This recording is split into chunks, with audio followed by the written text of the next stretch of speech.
Wisconsin's next biennial budget has a positive starting point, a record $7 billion surplus.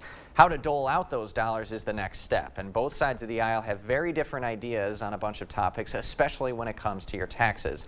The Nonpartisan Wisconsin Policy Forum's latest report dives into the income tax proposals putting the legislature at odds.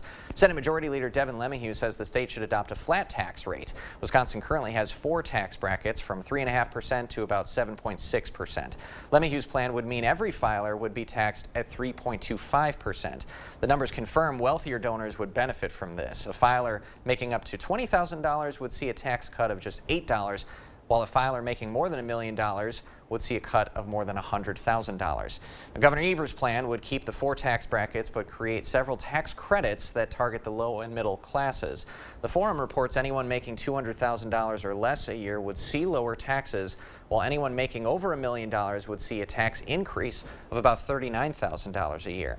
And that's because Evers' plan would also increase taxes on manufacturing firm profits and capital gains. Now, those tax credits would outnumber the manufacturing tax increases, so Evers' plan actually costs the state $50 million over the next 2 years, and compromise seems unlikely.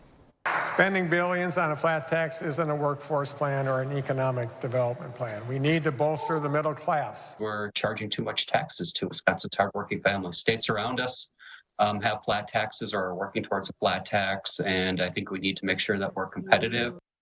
The forum says while it's true neighboring states have flat tax rates, most of them don't draw as heavily on individual income tax to fund major government programs as Wisconsin does.